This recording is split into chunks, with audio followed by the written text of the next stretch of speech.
우리 신호벨리 믿음 선포하도록 하겠습니다. 하나님은 우리와 함께 하십니다. 하나님은 문제보다 크십니다. 하나님은 하실 수 있습니다. 믿으시죠? 예, 이럴 때는 아멘 큰 소리로 하는 겁니다. 아멘. 예, 감사합니다. 이제 사랑장을 저희가 두 번째 시간 나눕니다. 제가요 미국에 와서 그 목사 안수 받기 바로 전에 몇 개월간 이제 노인분들 상대하는 그러한 일들을 조금 했는데 아직도 기억나는 한 분이 계세요. 그 할머니는 84살 되셨고 약간 초기 치매 증세가 있는 분이셨어요. 그런데 이분이 들어오면 사람들이 이분 옆에 안 가는 거예요. 뭐 냄새가 나서 그런 건 아니에요. 아주 아담하게 또 이쁘게 생기신 할머니예요.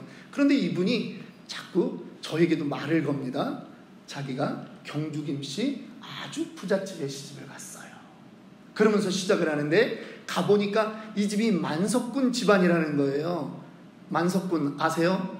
한번 수확을 하면 가마니가 만가마니가 나올 정도의 그 넓은 땅, 이 집 땅 안 밟고는 동네를 못 벗어난다 할 정도의 그런 곳의 며느리였다라고 하는 거예요. 미국에 와서 고생한 건 있지만 아들 셋 모두 다 지금 미국 유수의 대학 교수가 되어 있다라고 하는 거예요. 그런데요, 놀라운 거는 이 할머니의 이 레파토리는 처음 만났을 때도 했고 다음 날도 하셨고 볼 때마다 하는 거예요. 그러니까 어떤 문제가 생기냐면요, 저는 그냥 외워졌던 정도로 끝났는데 이분하고 양로센터도 같이 다니시고 또 이쪽까지 같이 오는 분은 지겨운 거예요.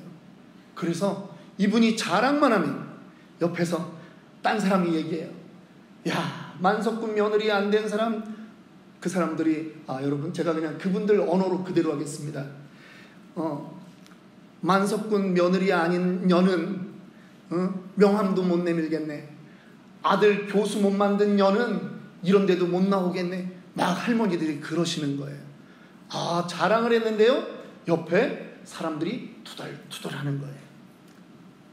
분열과 다툼이 일어나고요, 어떤 할머니는 소리를 지르는 거예요. 그 말 지겹다, 그만 좀 해라. 자랑이 여러분 좋은 일인데 그거를 자랑한다고 사람들이 기뻐하지 않더라고 하는 거죠. 우리는 지금 고린도전서 13장을 살펴보고 있습니다. 고린도 교회에 보낸 편지라고 하는 거예요. 고린도 교회에 이 자랑의 문제가 있었어요. 은사가 참 많았던 교회들이거든요. 방언의 은사는 기본이고요, 통변의 은사, 병고침의 은사, 영분별의 은사, 여러 가지 은사들이 그곳에 있었어요. 참 우리가 사모해야 될 은사들이 있었는데 문제는 뭐냐? 이걸 가지고 자랑한다는 거예요. 그랬더니 교회가 깨져나가는 것입니다. 오늘 이 문제는 2000년 전에 그저 고린도 교회만 있는 그런 문제가 아니라는 거죠. 현실적으로 한국 교회, 온 세상 교회, 사람이 모여있는 곳마다 이런 자랑으로 인한 문제들, 그런 것들이 있다라고 하는 것입니다. 그러면 우리는 여기서 질문해야 되겠습니다. 어떻게 하면 성숙한 교회, 어떻게 하면 성숙한 성도가 될 수 있는가? 성경은 사랑에 대해서 뭐라고 말하는지 먼저 좀 봐야 돼요. 사랑. 오늘 우리는 고린도전서 13장 1절부터 8절까지를 읽었습니다. 지난주에 1절부터 3절까지 사랑이 필요하다, 사랑을 은사로 구해야 된다라고 하는 것을 말씀을 드렸다면, 오늘은 이제 사랑의 그 덕목들을 좀 보려고 하는데요, 저는 오늘 4절 말씀만 좀 가지고 말씀을 나누려고 해요. 특별히 사랑 중에 하지 말아야 되는 그러한 태도가 있다는 거예요. 시기하지 않아야 되고, 자랑하지 않아야 되고, 교만하지 않아야 되고, 무례히 행하지 않아야 되고 하는 것들이 사랑의 8가지에 하면 안 되는 그러한 것이 있다라고 하는 거죠. 예, 여기서 여러분 시기, 자랑, 교만, 무례히 행하지 않는 것, 이런 것들은요 한 가지 특징이 있어요. 모두 다 인생에서 좋은 일에 대한 부정적인 반응이라고 하는 거죠. 시기, 자랑, 교만, 무례함, 이런 것들은 인생에서 누군가가 얻은 좋은 일에 대한 부정적인 작용이라는 거예요. 시기는 어떤 것입니까? 다른 사람의 성공에 대한 악한 반응이에요. 자랑과 교만과 무례함은요, 자신의 성공에 대한 악한 반응이에요. 성경은 절대로 이런 것들이 없으면 좋겠지만 있어도 인간의 본질이기 때문에 어쩔 수 없다, 이렇게 말씀하고 있지 않아요. 성경은 이것을 죄라고 말하고 있습니다. 로마서 1장 29절 30절에는 하나님이 기뻐하지 않는 수많은 죄를 열거하고 있습니다. 그런데 여러분, 이 로마서 1장에 오늘 우리가 4절에서 읽었던 그 단어들이 보인다라고 하는 것 아니겠습니까? 곧 모든 불의, 추악, 탐욕, 악의가 가득한 자요, 시기, 살인, 분쟁, 사기, 악독이 가득한 자요, 수근수근하는 자요, 비방하는 자요, 하나님께서 미워하는 자요, 능욕하는 자요, 교만한 자라는 거예요. 자랑하는 자라는 거예요. 이런 사람들은 어떻다? 하나님을 마음에 두기 원하지 않는 사람들의 증세다라고 하는 거예요. 다시 말해서 죄인의 모습들이라고 하는 것입니다.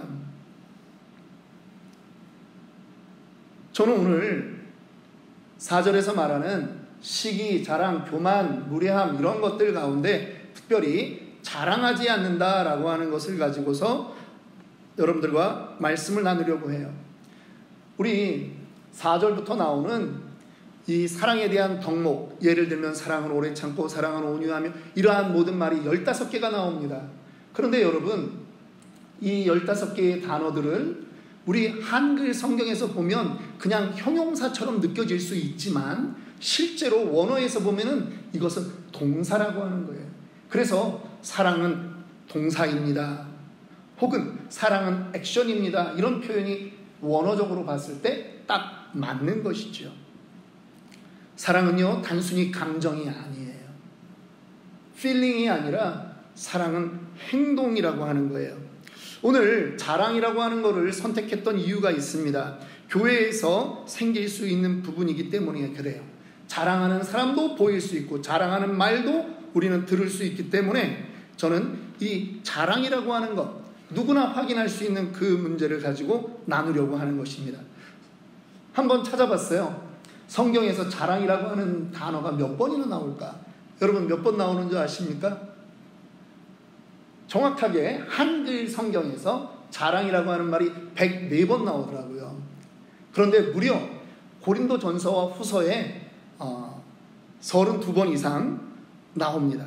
3분의 1 이상이 이곳에서 나온다라고 하는 것은 그 교회의 자랑이 사도 바울이 경계해야 될 만큼 그런 수준이 되었다라고 하는 것이죠. 혹시 저의 설교를 좀 하기 위해서 여러분들께 질문하는 거예요. 나는 태어나서 한 번도 자랑한 적이 없다. 손 한번 들어주세요. 네, 여러분 고마워요. 여러분들 다 죄인이시군요. 예, 저도 자랑해봤습니다. 그래서 오늘 죄인된 심정으로 좀 편하게 좀 가도록 하겠습니다. 그런데요, 이 자랑의 죄는요, 어린아이도 있더라고요.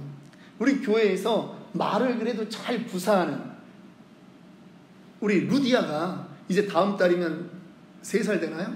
4살 되는 거예요. 루디아가요, 이쁜 드레스를 입고 오면 저를 찾아와요.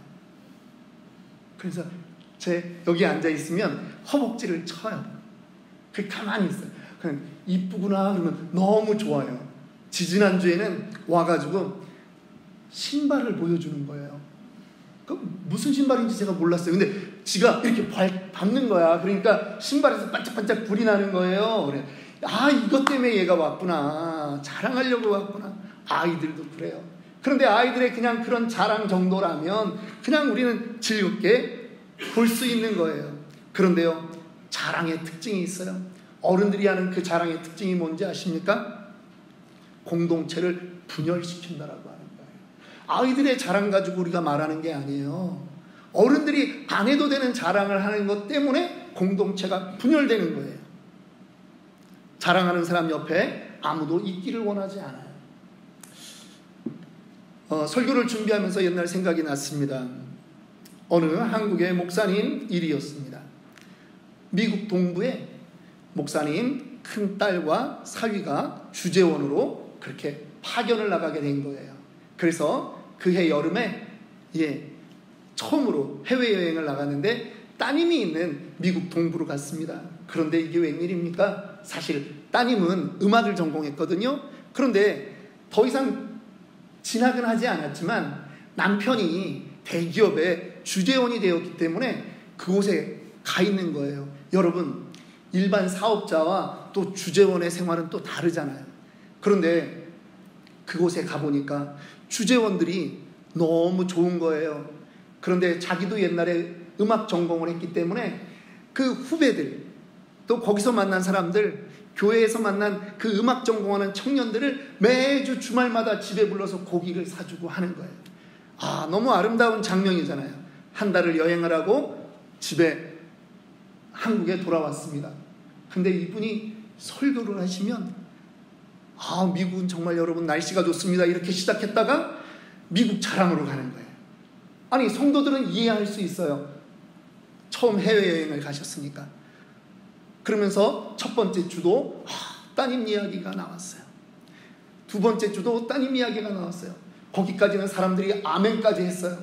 그런데 이게 웬일입니까? 무려 장장 5주 동안 10분 이상 설교에서 이 이야기를 했더니 어떤 현상이 일어났느냐? 열심히 그 교회를 섬기던 분들이 떠나신 거예요. 그러면서 왜 가세요, 집사님? 설교가 너무 어려워서 못 알아듣겠어요. 그러면서 가더라고요. 여러분, 자랑은요, 공동체를 분열시킵니다. 아무도 자랑하는 사람 옆에 있고 싶지 않아요. 사실은 그 마음에서도 시기가 올라올 수 있거든요. 그런데요, 고린도 교회가 은사가 그렇게 많았지만 이 은사 때문에 자랑하다 보니까 분열이 생기는 거예요. 그래서 사도 바울이 강조하는 것 아니겠습니까? 고린도전서 5장 6절 말씀입니다. 너희가 자랑하는 것이 옳지 아니하도다. 적은 누룩이 온 덩어리에 퍼지는 것을 알지 못하느냐. 여러분, 밀가루 반죽에 이스트를 넣으면, 효모를 넣으면 부풀어 오릅니다. 교회 공동체에 자랑이 떨어지면 교회 공동체가 부패한다라고 하는 거예요. 끼리끼리 모인다라고 하는 거예요. 안 된다는 거죠. 한국말에는요, 여자가 한을 품면, 한을 다른 말로 하면 시기와 질투를 가지면 온유월에도 서리가 내린다라고 하는 말이 있습니다. 모두 다 죄의 속성이에요. 죄는 어떤지 아십니까? 죄는요, 가만히 있지 않아요. 교묘하고 집요하고 강렬하기까지 한다라고 하는 거예요. 이미 나에게선 저런 문제는 없을 것이야 라고 생각했는데도 어느 순간 마치 독사가 가만히 있다가 대가리를 쳐들듯이 자랑이 올라오는 거예요. 이게 죄라고 하는 거예요. 그냥 매슬로우의 인간의 자기 욕구 5단계 그 정도 수준으로 이거는 자연적인 현상이야 그렇게 말할 수 없다라고 하는 거예요. 왜? 개인적으로는 왕따를 당하고 망신을 당할 수 있지만요, 공동체적으로는 교회가 분열되는 거예요. 쪼개져요. 심지어는 나라까지 빼앗기는 일이 생긴다라고 하는 것입니다. 자랑 때문에 나라가 빼앗겼다니까 여러분들 의아해 하실 수 있는데, 히스기야 왕을 기억하십니까? 히스기야가 병을 얻었습니다. 하나님께서 이사야 선지자를 보내서 너 히스기야에게 전해라. 네가 죽고 살아나지 못할 것이다 라고 전해라. 그 말을 들은 히스기야가요, 너무나 안타까운 거예요. 죄를 뒤집어 쓰고 성전 쪽을 향해서 벽을 대하고 그가 울면서 통곡하며 기도합니다. 하나님 살려주세요. 하나님 살려주세요. 여러분은 얼마나 간절히 기도했는지 하나님의 마음이 움직였어요. 그래가지고 다시 그 성 밖을 빠져나가는 이사야 선지자를 불러서 너 가서 얘기해. 내 마음이 바뀌었다. 히스기야를 살려주겠다라고 말해라. 15년 동안 더 생명을 연장해 줄 것이다. 이렇게 이야기하는 것입니다. 여러분, 감사하지 않습니까? 병자가 나음을 받았을 뿐만 아니라 15년 생명이 더 연장되었다라고 하는 거예요. 히스기야가 하나님께 또 요구합니다. 하나님 그걸 사인으로 주세요. 이런 믿음이 정말 좋은 믿음이에요. 해시계가 있는데 앞으로 이 해시계가 넘어가는 거는 자연의 현상이니까 하나님 그렇게 하지 마시고요. 하나님이 내 생명 15년 연장한다라고 하는 그 사인을 해시계를 뒤로 10도를 돌려주세요. 그런데 하나님이 그것까지 응답해 주시는 거예요.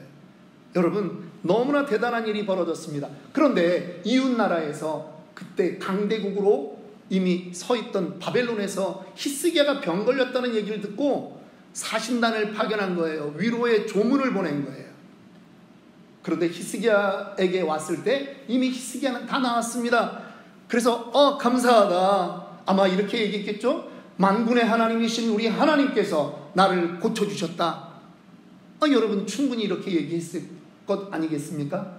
그런데 그 다음 스텝이 문제였어요. 열왕기하 20장 13절에 보면 12절 13절에 보면 히스기야가 병들었다 함을 듣고 편지와 예물을 그에게 보낸지라 히스기야가 사자들의 말을 듣고 자기 보물 창고에 금은과 향품과 보배로운 기름과 이제는 무기 창고에 모든 것을 다 사자들에게 보였는데 왕궁과 그의 나라 안에 있는 모든 것 중에서 히스기야가 그들에게 보이지 아니한 것이 하나도 없다라고 하는 거예요. 자랑질을 했다라고 하는 거예요. 선지자 이사야가 이 소식을 듣고 얼른 달려옵니다. 왕이시여, 어디까지 보여줬습니까? 전부 보여줬다라고 하는 거예요. 아마 그렇게 얘기했겠죠. 성경에 구체적으로 안 나오지만 우리가 조금 애드립을 하자면 우리 여호와 하나님이 얼마나 대단하신 줄 아느냐, 이 예루살렘 땅이 얼마나 축복받은 땅인 줄 아느냐, 우리 유대민족이 얼마나 대단한 줄 아느냐, 보물이 이렇게 많고 무기가 이렇게 많다라고 자랑했다라고 하는 거예요. 그런데 17절 18절에 보면 하나님이 말씀합니다. 여호와의 말씀이 날이 이르니 그 종말의 날이 오겠다라고 하는 거예요. 왕궁의 모든 것과 왕의 조상들이 오늘까지 쌓아두었던 것이 바벨론으로 옮긴 바 되고 하나도 남지 아니할 것이요 또 왕의 몸에서 날 아들 중에서 사로잡혀 바벨론 왕궁의 환관이 되리라 하셨나이다 하니, 하나님의 예언입니다. 우리가 얼마 전에 다니엘서를 공부했습니다. 다니엘과 세 친구가 하나님의 예언대로 유다가 멸망했을 때 바벨론으로 끌려가서 환관이 되었던 그 자녀들이라고 하는 것입니다. 여러분, 자랑은요 그냥 공동체만 힘들게 하는 게 아니라는 거예요. 한 나라의 운명도 하나님이 마감할 수 있도록 그렇게 한다라고 하는 거예요. 왜? 하나님은 교만과 자랑과 함께 할 수 없기 때문입니다. 여러분들, 질문합니다. 대한민국에서 어느 동네 사람들이 가장 자랑을 안 하고 살까요? 생각지 못한 질문이라서 그러실 텐데 한번 경기도, 서울, 강원도, 충청도, 전라도, 경상도, 제주도, 여러분 한국에서 어느 도에 있는 사람들이 가장 겸손할까 아시는 분 한번 손들어 주시겠습니까?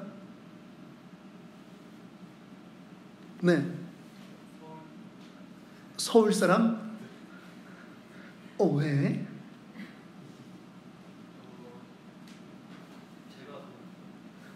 본인이 겸손해서. 아이고, 그러면 우리는 무조건 동의해요. 예, 맞아요. 예, 서울 사람이 제일 겸손해요. 그런데 김주영 씨라고 하는 그 소설가가 있어요. 그런데 아리랑난장이라고 하는 작품에 보면 전라도 사람이 제일 겸손한 거예요.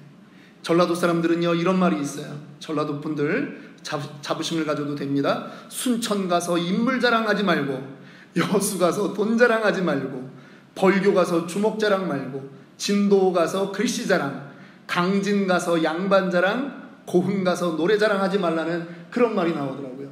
은둔 고수들이 있다는 거예요. 나름 뛰는 놈 위에 나는 놈이 있다라고 하는 거고요. 예, 겸손히 살라 하는 거예요. 오늘 이 순간만큼은 우리 다 같이 한번 옆에 분에게 얘기합시다. 전라도 사람이 됩시다. 그라조잉. 예. 그런데 사도 바울은 자랑할 것이 참 많았던 사람이에요. 그는요, 높은 학벌이 있었습니다. 집안도 좋았습니다. 율법적인 면에서도 열심히 있었습니다. 정말 대단한 사람이에요. 특히 가말리엘 문화에서 공부했다라고 하는 그 한마디는 명함과 같은 거예요. 무슨 얘기냐면 하버드 법대 나왔다라고 하는 얘기거든요. 그 당시에. 그러니까 사도 바울은 대단히 자부심을 가질 만한 사람이었죠. 그런데 그가 고백하는 것입니다. 내가 예수를 만나고 났더니 모든 것이 부질없더라. 빌립보서 3장 8절입니다. 우리 함께 읽겠습니다. 또한 모든 것을 해로 여김은 내 주 그리스도 예수를 아는 지식이 가장 고상하기 때문이라.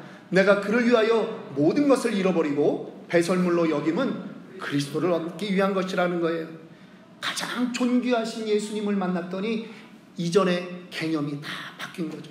화장실 수준이라고 하는 거예요. 내가 지금 옛날에 자랑으로 여겼던 것이.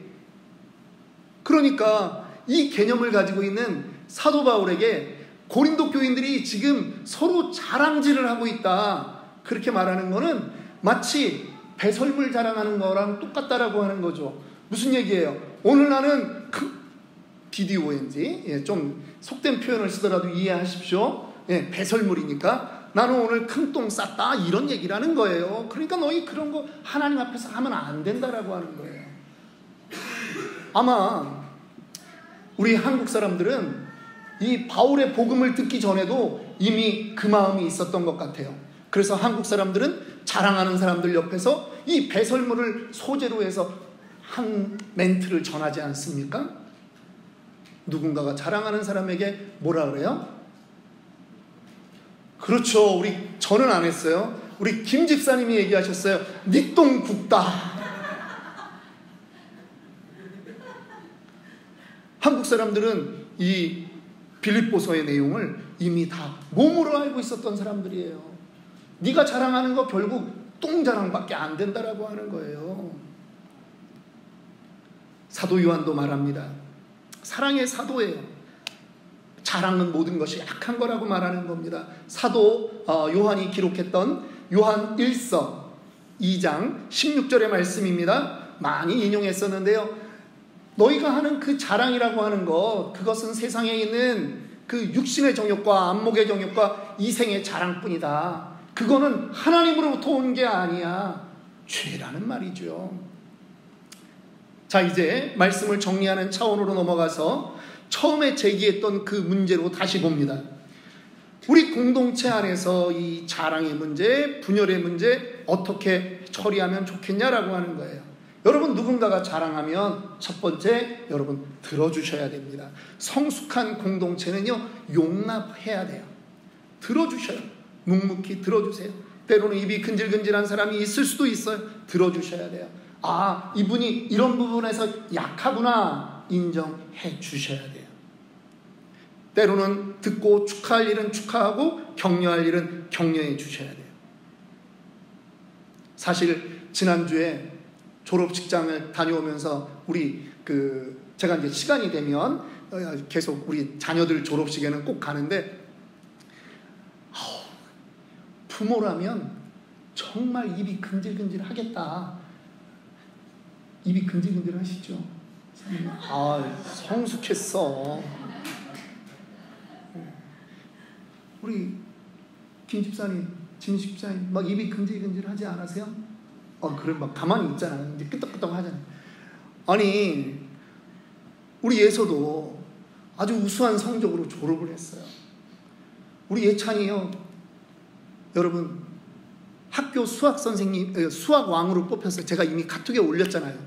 그런데 수학 선생님이 그랬다라고 하는 거죠. 얘가 질문하면 내가 쫄았다. 그리고 다른 선생님이 달려와서 이야기한다라고 하는 거예요. 이 예찬이는 제2의 빌 게이츠가 될 것이다. 이럴 때는 박수 한번 치는 거예요. 제가 부모 마음을 대신해서 이렇게 하는 거예요. 그러나 정말 우리가 쓸데없는 그러한 자랑들은요, 사실 우리는 알고 있잖아요.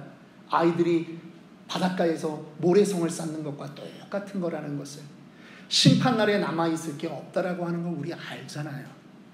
그러나 들어주셔야 되고 기도하셔야 돼요. 이때가 그 영혼을 위해서 우리가 품고 기도해 줘야 될 때, 사랑을 발휘할 타이밍이라고 하는 거예요. 여러분들이 자랑을 안 하는 것, 좋은 겁니다. 그런데요, 우리 마음에는 여러분들이 혹시 자랑하고 싶은데 침묵했다고 해서 여러분들이 가만히 있을 것 같아요? 저는 여러분들을 그렇게 높이 보지 않아요. 미안해요. 여러분들은 어떤 사람들이냐? 나는 그때 침묵했어 라고 자랑할 사람들이라는 거예요. 침묵도 자랑할 거라니까. 우리는 그런 존재예요. 약한 존재예요. 그런데요, 침묵, 자랑하지 않는 거, 말하지 않는 거 전부 다 소극적인 거예요. 성경은 우리에게 가르쳐주고 있어요. 자랑해라. 그런데 어디서 자랑해라? 고린도전서 1장 13절 한번 다 같이 읽어보겠습니다. 기록된 바 자랑하는 자는 주 안에서 자랑하라 함과 같게 하려 함이라. 주 안에서 자랑해. 주 안에서 자랑해가 아니라 거기 주 안에서 기뻐하네요. 찬양은. 그런데 얼마 전에 한국의 모 대형 교회가 현수막을 걸었습니다. 7천억을 들여서 건설한 교회가 너무 아름다워서 그 앞에다 현수막을 걸었어요. 주님이 하셨습니다. 그렇게 쓰여진 현수막을 보고 수많은 교회와 수많은 단체들이 비난했던 거 여러분 아십니까? 그냥 교회에서 자랑하면 그게 괜찮은 겁니까? 누군가의 자랑 때문에 누군가가 힘들 수 있다라고 하는 것 왜 모르시냐고 하는 거예요. 우리 교회는요, 정말 5년, 6년밖에 안 됐지만 자랑할 내용들 정말 많습니다. 제 입으로 다 안 하겠어요. 그런데 그 자랑을 여러분들이 하는 순간 그런 일들이 안 생긴 사람은 도대체 뭐냐 말이야. 사랑으로 배려를 해야 되지. 그러면 여기서 주 안에서 자랑한다라고 하는 이 말은 뭐예요? 예수님 이름만 집어넣으면 그런 자랑은 다 오케이? 주 안에서가 의미하는 게 뭐냐 말이에요. 여기서는 우리의 무능을 말해야 된다라고 하는 것입니다. 우리의 실력으로는 할 수 없는 것을 고백하라고 하는 것이에요. 오늘 이 자리에 나와 계신 여러분, 오늘 아침에 여러분들이 일어나고 숨을 쉬리라고 여러분 어떻게 알았습니까? 여러분들의 능력이었습니까? 아니에요. 내가 오늘 하루 숨 쉬고 사는 것도 내 능력이 아니라는 거죠. 그래서 하나님께 고백해야 돼요. 하나님, 이것은 내 실력이 아닙니다. 주님의 은혜 때문입니다. 자랑할 것이 없는 거예요. 다 하나님의 은혜거든요. 내가 했다. 그럴 수 없는 거예요. 내라고 하는 단어가 들어가는 순간 우리는 그것이 죄로 가는 길이라고 하는 것을 우리는 잘 알지 않습니까? 바울은요, 주 안에서 자랑하라 라고 말합니다. 내가 무엇을 하건 간에 그것은 나의 능력이 아니다라고 하는 거예요. 더 나아가서 예수님에게서 정답을 찾는 것으로 오늘 설교를 마감하려고 합니다. 예수님은요, 정말 자랑할 것이 많았습니다. 그런데 예수님은 단 한 번도 자랑하지 않았습니다. 오히려 예수님은 그의 생애의 마지막을 제자들의 발을 씻어주는 그 일에 시간을 보내셨습니다. 이것이 사랑입니다. 그 당시에 유태사회에서 사람의 발을 씻긴다라고 하는 것은 종들이나 하는 일이에요. 그런데 요한복음 13장 1절에 예수님이 이제 떠나가실 때가 다 되었는데 그들을 사랑하시는 최고의 표현을 하는 거예요. 세상에 있는 자기 사람들을 사랑하시되 끝까지 사랑하셨다. 여기 끝까지라고 하는 말은 완전히라고 하는 단어와 같은 말입니다. 주님은요, 그 사람들, 조금 전까지만 해도 누가 크냐를 가지고 서로 실갱이를 했던 그 제자들, 아니 내 두 아들 가운데 하나는 주님의 좌편에 하나는 주님의 우편에 세워주세요라고 했던 그 제자들을 모아놓고 주님은 종의 모습으로 돌아갔다라고 하는 것입니다. 이미 주님이 이루실 사랑은 십자가에 달려 죽고 부활하신 그 부활하실 완전한 사랑이에요. 그런데 제자들에게 행동으로 보여주시는 거예요. 내가 너희의 발을 닦아주겠다라고 하는 것이죠. 분열된 그들, 서로 경쟁하고 시기하고 자랑하는 그들에게 꾸짖지 아니하시는 거예요. 오래 참으시는 거예요. 온유함을 표현하시는 거예요. 그래서 사랑은 감정이 아니라 행동이라고 말하는 거예요. 여러분들의 삶에 말이 앞서기 전에 행동이 먼저 나오기를 원합니다. 주님의 공동체에는 주님을 닮은 사람들이 점점 늘어가야 됩니다. 여러분들의 삶에 주님의 섬김과 수고, 그 사랑을 묵상하는 시간이 점점 늘어나기를 원합니다. 저는 우리 치노벨리 아름다운 교회 성도들이 이 자랑하지 아니하며 이 말씀에 여러분들이 늘 묵상하고 그렇게 도전하기를 주님의 이름으로 축원합니다. 기도하겠습니다.